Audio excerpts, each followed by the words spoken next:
중재 기도자의 삶에 대해서 함께 생각을 하겠습니다. 제가 오래전에 읽은 이 위인 전기, 기독교 신앙의 선배의 전기 가운데 리즈 하월스라고 하는 분이 있습니다.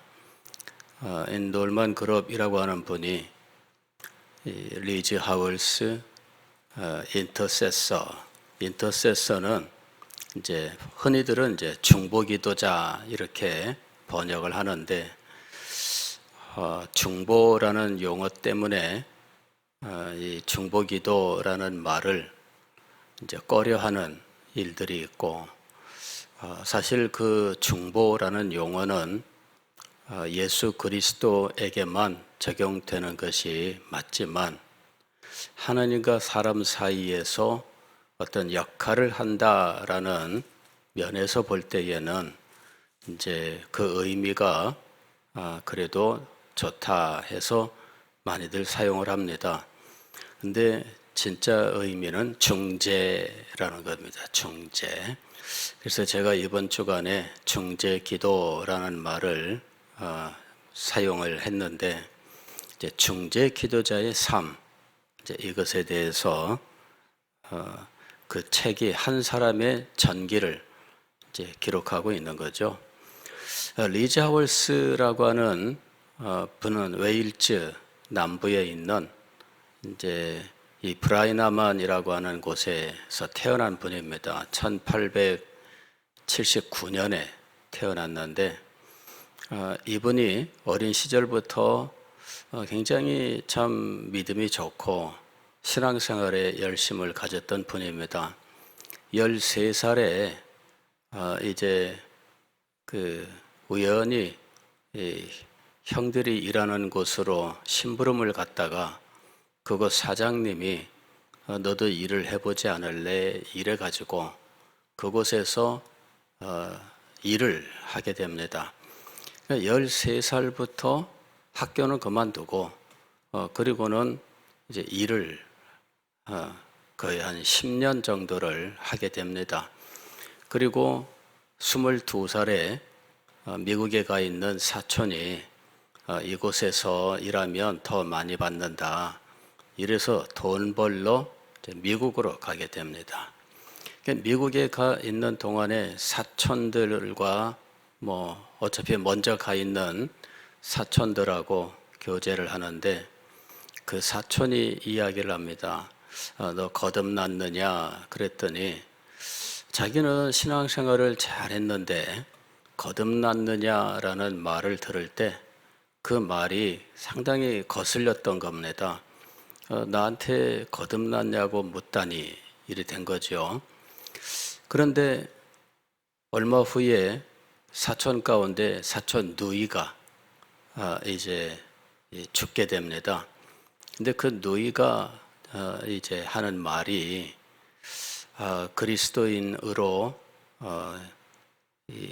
새롭게 되는 이제 경험이 있어야 된다. 이렇게 이야기를 하고 이 십자가를 갈보리를 보았는가.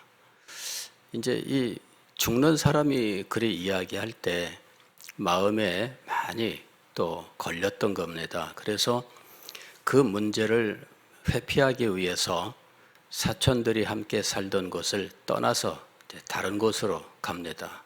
뭐 안 보면 괜찮으니까. 근데 그걸 떠나고 난 다음에 계속해서 그 문제가 마음에서 지워지진 않죠. 그 문제를 붙들고 있다가 어느 날 우연히 그 집회 하나를 참석하게 됩니다. 전도 집회가 있었는데 모리스 루벤이라고 하는 이제 유대인 개종자의 전도 집회였어요. 그곳에 가서 이 전도 집회에서 그분의 간증을 듣는데 이제 그날 밤에 이 사람이 변화되는 거예요. 이 모리스 루벤이 누구냐 하면은 이 사람은 유대인에서 그리스도인으로 개종한 사람이었어요. 상당히 부유한 가정에서 태어난 사람입니다. 피츠버그라고 하는 곳에서 이 솔로몬 앤 루벤이라고 하는 백화점의 이제 소유주 집안의 사람이었고, 그 백화점 경영에 지금 참여하고 있는 중이었습니다. 근데 어느 날 자기 이 고객 가운데 늘 참 얼굴이 환하고, 그리고 정말 행복하게 다니는 이제 고객 늘 인사를 하니까, 그래 어느 날은 한번 물어본 겁니다. 어쩌면 그렇게 행복하신가 그랬더니, 나는 지금 너무나 행복합니다. 나의 첫 번째 삶은 당신보다 행복하지 못했지만, 그러나 나의 두 번째 삶은 너무나 행복하다. 그 말을 듣고 어느 이 사람 마음속에 문득 도전이 된 거예요. 도대체 저 사람이 저렇게 행복하다고 말하는 비밀은 어디에 있는가? 이래서 신약 성경을 사서 읽어보는 겁니다. 그랬더니 신약 성경에 예수 그리스도와 또 새로운 삶에 대한 말씀들이 기록되어 있습니다. 그러다가 마음속에 계속 남아서 자기 귀에 음성으로 들리는 것은 내가 곧 길이요 진리요 생명이니라는 소리였습니다. 그 말씀이 계속 귀에 음성으로 계속 들리는 거예요. 그래서 자기가 예수 그리스도를 믿기로 작정을 합니다. 그리고는 가족 모임에서 이제 그 사실을 이야기를 하니까 가족들이 깜짝 놀라죠. 유대인들의 보수성, 이거는 굉장한 겁니다. 결국은 의사한테 데리고 가고, 그리고 정신병원에 입원을 시켜버린 거예요. 그래, 정신병원에서 이 사람이 계속 기도하다가 예수 그리스도의 십자가를 보고 갈보리를 보고 이제 이렇게 경험을 하게 됩니다. 그리고는 계속 재판을 할 수 있게 해달라 청원을 해서 결국은 재판을 통해서 병원에서 나오게 됩니다. 그러나 가족들로부터는 이제 배척을 당하고 쫓겨나게 되는 겁니다. 결국은 결혼을 했지만은 부인도 또 따르지 않기 때문에 홀몸으로 나와서 이제 지내게 되는 거죠. 그래서 이분이 자기에게 오신 예수 그리스도 새로운 삶에 대해서 이제 전도하기 시작을 했는데, 전도자의 삶을 살게 되었습니다. 어느 날 전도 집회를 하고 있는데 이 부인이 아이를 데리고 찾아왔습니다. 아이는 자기가 못 봤어요. 근데 처음 본 겁니다. 아이를 데리고 와서 인사를 하고 했는데 돌아오라고 부인이 또 요청을 합니다. 그래서 자기는 그럴 수 없노라. 부인은 그냥 돌아갔어요. 3년 후에 부인이 찾아와서 나도 당신과 함께 하겠다 해서 온 집안이 이제 예수님을 구주로 영접하고 이제 이 복음 전도의 삶을 계속해서 살게 되었다. 이런 이야기들이 그 간증, 말씀 집회 속에 간증으로 쭉 이제 전해진 겁니다. 그 이야기를 들으면서 자기가 계속 도전받던 이 새 생명, 새로운 변화된 삶, 이제 이런 것들, 그것에 대한 도전이 계속 온 거예요. 그리고 모리스 루벤의 삶을 통해서 새롭게 변화된 사람의 참된 모습이 바로 여기에 있구나. 자기는 그동안에 변화되었다는 사람들 여러 사람 만나봐도 자기가 볼 때 그렇게 대단한 삶의 모습이 없었다는 거죠.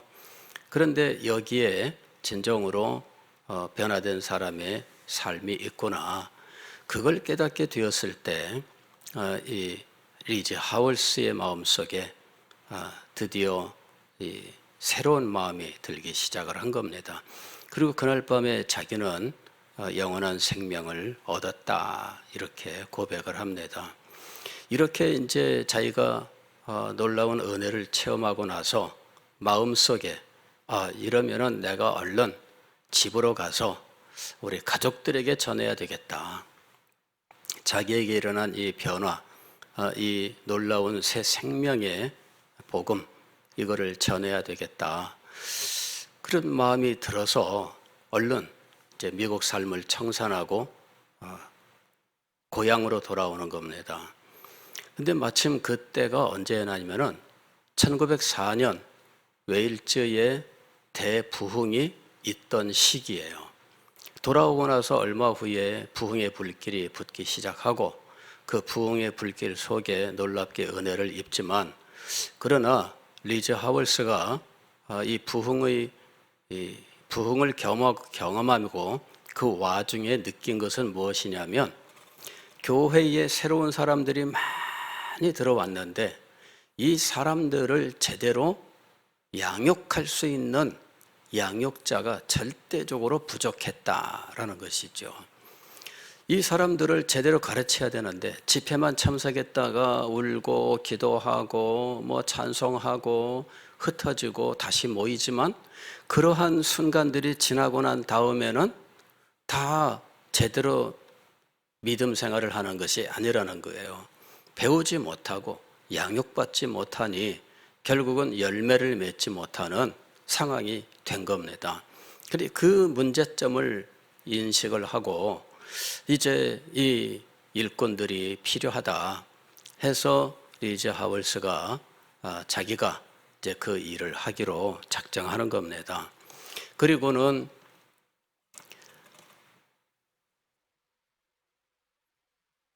개직 사경회라고 하는 이런 이 사경회가 그 당시에 영국에서 이렇게 또 웨일즈 지방에 이렇게 이 집회가 도시마다 열리는데, 한 곳에 이분이 일주일 동안 그 수양회에 참석을 하게 됩니다. 근데 거기에서 도전받은 것이 무엇이냐면은 성령께서 자기에게 말씀하시기를 내가 너의 속에 들어가 거주하면 그러면 너는 나에게 굴복하고 순종의 삶을 살아야 한다라는 것이었어요.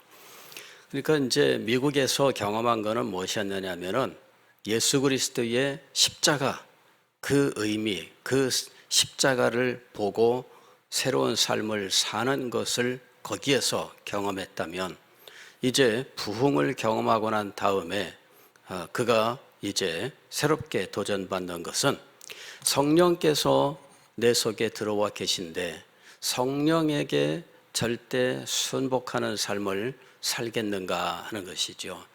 성령께서 내 속에 들어와 계시면 나는 성령께 순종하여 살아야 된다. 그 부분이 그에게 집중적으로 도전이 오는 거예요. 그러면서 이분에게 이 성령을 따라 사는 삶을 위하여 집회 기간 동안에 날마다 하나씩 도전이 옵니다. 경제적인 부분에서 성령께 순복할 수 있는가, 명예를 추구하는 삶에서 성령께 순복할 수 있는가, 이렇게 삶의 부분들에 대해서 성령께 순복할 수 있는가, 매일 하나씩 도전이 오게 되는 겁니다. 그리고 그 부분에서 내려놓습니다. 그러는데 마지막 날 이분에게 왔던 것은 절대적으로 순복의 삶을 살 수 있는가 하는 것이었습니다. 그리고는 이제 이분의 간증에 의하면은 시한이 정해져서 오늘 오후 6시까지 네가 나에게 대답을 해야 된다. 이런 것들은 이제 신령한 체험 가운데 있기 때문에 무슨 법으로 우리가 정확하게 교리적으로 이렇게 확립할 수는 없습니다. 그냥 간증 속에서만 있는 이야기예요. 그런데 6시라고 하는 이 시한이 딱 떠오르면서 시간이 점점 가는 겁니다. 그리고 10분 전부터는 카운트다운이 시작되는 거죠. 마지막 1분 전에 드디어 그가 이제 성령께 순복하겠습니다. 이제 이렇게 굴복의 기도를 드리게 되는 거예요. 이제 그 다음부터 성령께서 실제 삶의 현장에서 순복할 수 있는가 일들을 나타냅니다. 부흥의 때에 부흥의 불길이 전혀 미치지 않았던 마을에 불황자들을 위하여 어떻게 복음을 전하는가, 그 중에 정말 노숙자들을 위하여 어떻게 헌신의 삶을 사는가 하나하나 인도해 나가십니다. 그러다가 나중에 이분은 선교사가 되고 그 다음에 선교의 삶을 살다가 돌아와서 웰즈 남부에 자기 고향 근처에다가 이제 이 성경 학교를 세우고 이제 이 양육하는 삶을 살게 되는 거죠. 오늘날도 그 학교가 뭐 있습니다. 있는데 학교의 기능보다는 지금은 이 수양관 기능을 하고 있습니다. 전 세계에서 그 수양관에 리자월스의 삶을 또 배우는 사람들, 그곳에 와서 기도하고 하면서 돌아갑니다. 세계 유수한 이 교계 지도자들이 거기에 다 들러갔더라고요. 그래서 이 참 한 사람의 삶이 성령께 온전히 바쳐지게 되었을 때, 그때 그의 인생이 성령의 인도함을 받으며 그리고 이렇게 많은 사람들에게 그 삶을 전하고 그리고 열매를 맺는구나라고 하는 것을 보여주고 있습니다. 누구나 다 모리스 루벤이 될 수 있는가? 또는 누구나 다 리즈 하월스처럼 되어야 하는가? 그렇진 않습니다. 다만 그분들이 우리에게 보여주고 있는 삶의 원리가 있습니다. 우리가 동일한 삶을 사는 건 아닙니다. 우리는 역사적으로나 혹은 문화적으로나 우리가 처해 있는 현실은 다양할 수밖에 없고요. 다만 그런 속에 공통적으로 적용되고 있는 원리가 있는데, 성령께서 우리 속에 들어와 계시며 성령께서 우리를 인도하실 때 그 인도하심에 순종하는가 하는 문제입니다. 바로 이 문제입니다. 오늘 우리가 읽은 성경 말씀을 보면 내가 이르노니 너희는 성령을 따라 행하라. 갈라디아서에서 다른 복음은 없다라고 이야기하면서 사도 바울이 갈라디아 성도들에게 가장 먼저 확인한 것은 너희가 성령을 받았는데 어떻게 다른 복음을 따를 수 있는가라는 것이었습니다. 성령을 확인했어요. 이 얘기는 뭐냐면은 성령의 역사를 통해서 그들이 복음을 받았다는 이야기입니다.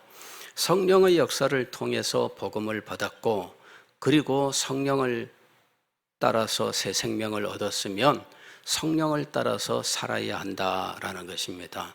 25절도 그 말씀을 한 겁니다. 만일 우리가 성령으로 살면 또한 성령으로 행할지니. 우리가 복음을 받고 예수 그리스도를 믿게 된 것은 성령의 역사예요. 그리고 성령의 역사로 예수 그리스도를 믿은 사람 속에는 성령께서 들어와 계십니다. 그래서 성령께서 들어와서 무슨 관광하고 계신 게 아니죠. 그분은 우리의 삶을 하나님 앞에 바로 세우기를 원하셔요.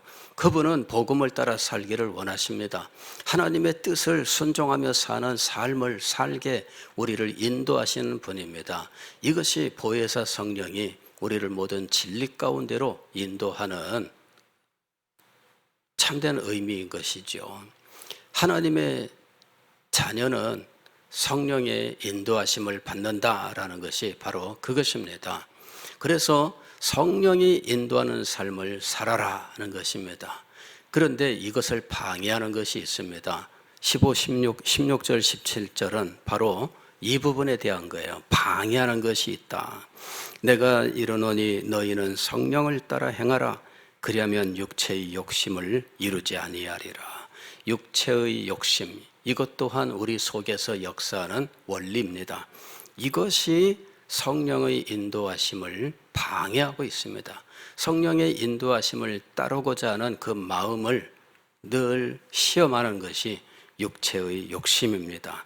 17절은 왜 그런지를 이야기합니다. 육체의 소욕은 성령을 거스르고 성령은 육체를 거스르나니 이 둘이 서로 대적함으로 너희가 원하는 것을 하지 못하게 하려 함이니라. 우리가 금년에 중재 기도를 하면서 하나님의 뜻을 이루기를 원한다면 성령을 따라 살아야 합니다. 성령의 인도하심에 순종하는 삶을 살아야 됩니다. 육체의 욕심을 앞세우지 아니하고 성령께서 우리에게 기뻐하시는 일을 지시하실 때, 하나님의 뜻을 보여주실 때 순종하는 삶을 살아야 합니다. 마음속에 내 생각, 내 욕심 혹은 내 감정 이런 것들을 따르는 것이 아니라 하나님의 뜻을 따라야 한다는 것입니다. 이러한 삶의 자세를 가지고 순종의 삶을 살아간다면 하나님께서는 우리의 기도를 들어 사용하실 것입니다. 우리가 부르짖는 모든 기도를 들어 응답하실 것입니다. 우리에게 기도의 능력이 없는 이유는 육체의 욕심을 따라 사는 경향이 너무나 크기 때문입니다. 성령을 따라 삶을 살아야 됩니다. 그래야 기도의 능력을 회복합니다. 그래야 교회의 능력을 회복하는 것입니다. 기도하겠습니다.